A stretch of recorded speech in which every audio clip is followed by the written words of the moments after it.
Oh my god, this is such a good position to sit in, except for the fact that my bum is now really wet from the barnacles. The seagulls agree.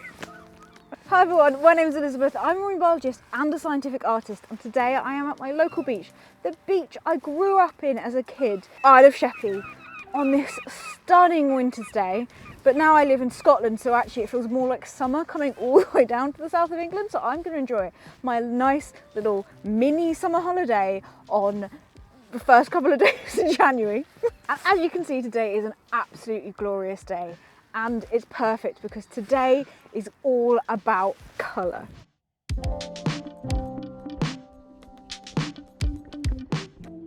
Now, as a scientist and an artist, I am continuously looking at the gorgeous, incredible wildlife. Tons of seagulls flying around. Incredible life and rocks and environment that is surrounding the sea. I am looking for new species I haven't seen before, a flash of colour to identify that species. I'm looking as an artist at the gorgeous different colours that nature can make. I'm thinking about all the ideas and creativity that sparks. And this year, I want to be able to capture the colour of the places I go. So whenever I'm out, I'm going to try and do little swatches and paintings, which is what we're doing today, of the colours that we see, to capture that environment, to capture that tone, to capture the gorgeous effort that nature has gone into to being so unbelievably beautiful. It is going to be put in my sketchbook so that I can stare at it for years to come and be like, oh, I love nature so much, and then be inspired to continue to go out and find more colours. That's basically the gist. And delve into a very colourful adventure. I'm going to have to first get my art supplies out, and I have, of course, brought the overly large, this is like a Mary Poppins thing. I'm like reaching into the bag and bringing out something that's far too big. This absolutely huge set of watercolours, which I decided not to bring my travel set because there are, unless they fall off, so many colours in this watercolour set. Now, I don't know about you, but my watercolour palette is definitely leaning on the messier side. It's fully messy, and that is exactly how I like to do a paint palette. Because look, all of these different colours are just incredible to me. They're all from different paintings of different creatures and different species. I could probably guess what I was trying to paint at sometimes with some of these on here. And that's actually what I love the most about watercolours. It's always a risk about what you're going to paint. That fits so well with how like painting or watercolour works with my brain. When I'm looking at a colour and trying to decide, you know, what colour is this, I'm not thinking it's 4 parts brown and 1 part sepia or something. What I'm thinking is, ooh, let me mash this together with this, and then physically seeing that changing colour. And then once I've seen that changing colour, having another look at this and thinking, is that what I'm going for? Is that colour?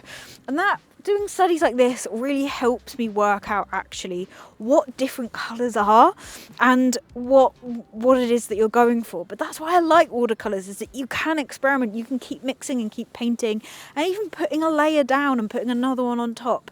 And I feel like it's just a much more interactive experience when I'm painting between the thing that I'm looking at and what I'm getting down on paper.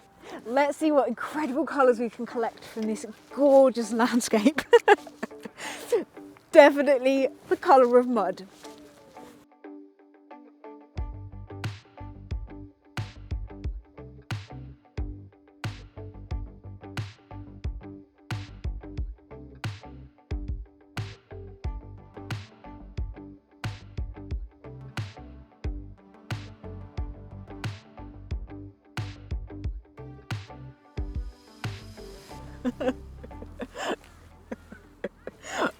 I have spent my childhood playing in this kind of muddy, salty clay environment, and actually looking at it in person and looking at the colours and looking at trying to capture this very, what I thought was a brown kind of sludgy colour, but actually when I'm painting it, I'm looking at it and it's full of reds and bright yellows and all of these different tones. It's quite warm.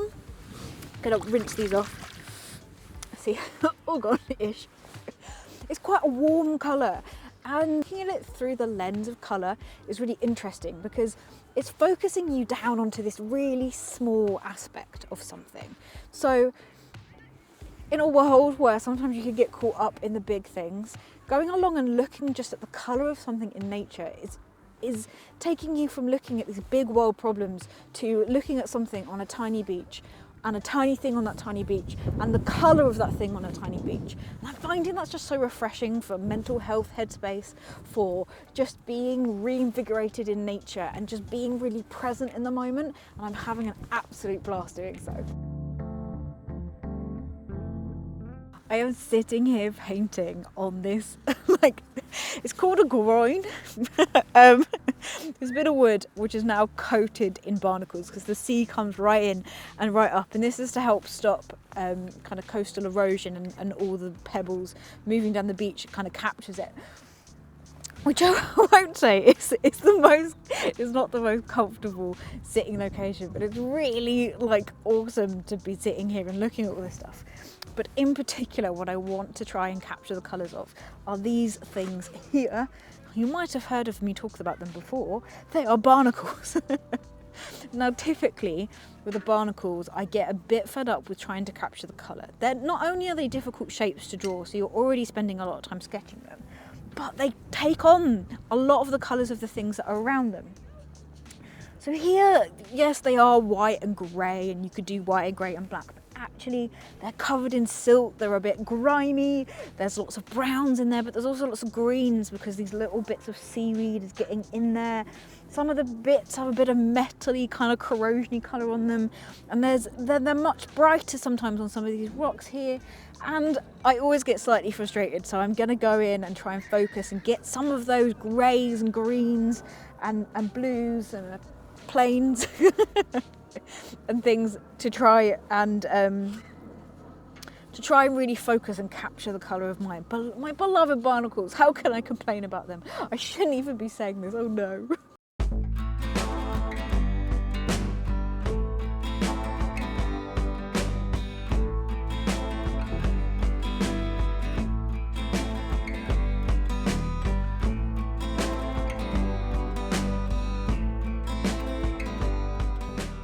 I have always been obsessed with the colour of oyster shells. I think they are absolutely stunning. And the shell itself is this big, amazing shell with all of these different lines and cracks and crevices.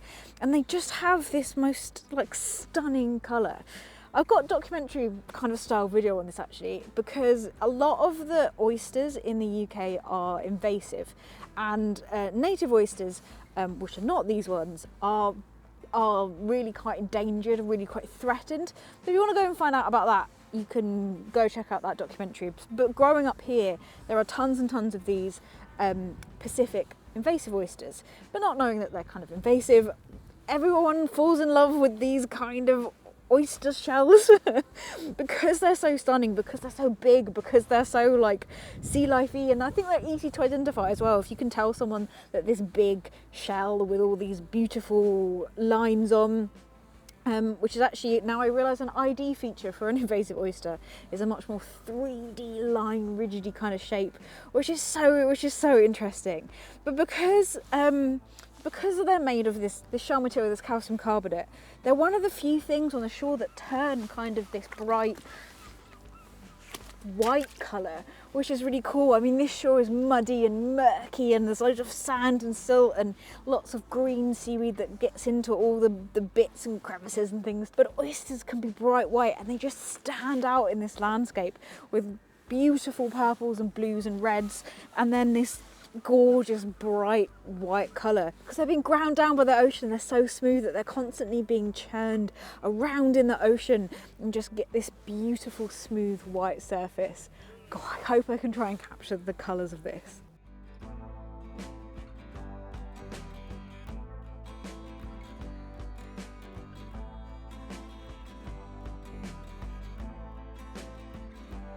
You can also kind of tell from just looking on these little bits of pebbles and stuff that not everything here is natural. I mean, this here is a big old brick.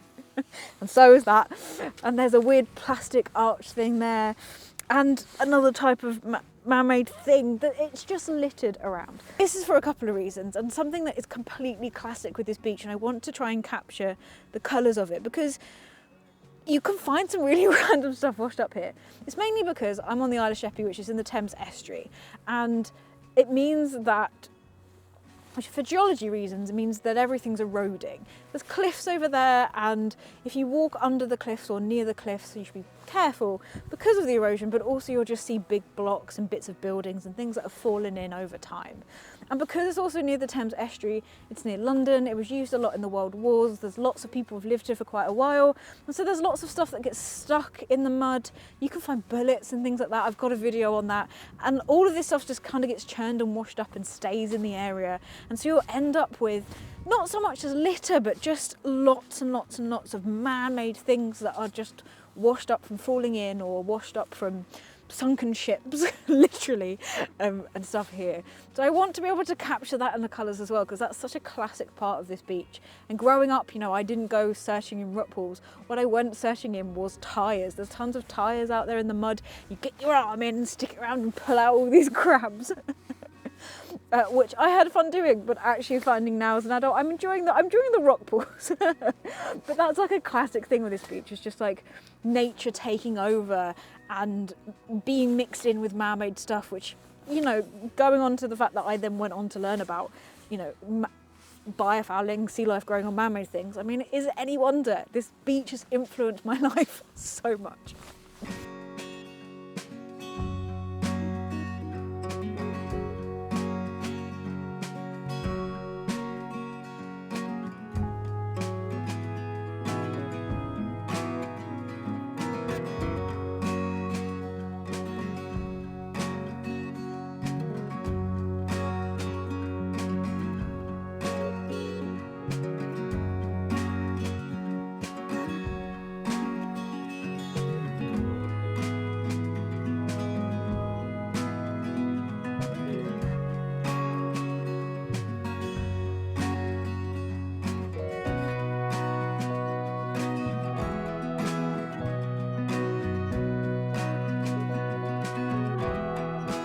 Well, I've had an incredibly enjoyable couple of hours just painting and observing and watching life go by.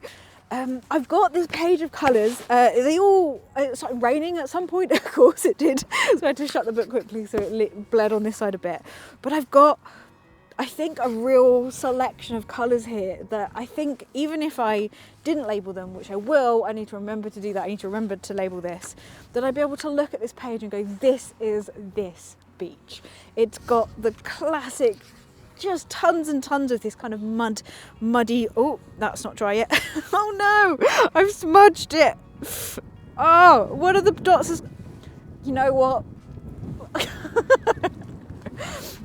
Oh well, that's probably the rain had landed back on that bit. Oh well, that's fine. I mean, there you go. That bit can represent the tide coming in and out and covering stuff up. But I've got the, you know, the sandy type of tones going into the barnacles on the oysters and the deep colours of those, down into the kind of bricky, man-madey colours, the darker, the more solid, the punchy colours, and then into the greens of this green seaweed growing on it. I massively enjoyed this, and I'm more than definitely going to carry on this series and go and do it in other places, and I have to come back. This is only the colours in this tiny little section. There are so much more little nooks and crannies and crevices to explore that I'm so excited to do. So thank you all for watching. I hope you have had a great time, and I will see you next time for another video. Bye everyone. I'll see you all in the next video, and if you want to give me some extra support, then head over to my Patreon where you can unlock exclusive content and join the Marine Mumbles Patreon family. Happy rock pooling, everyone!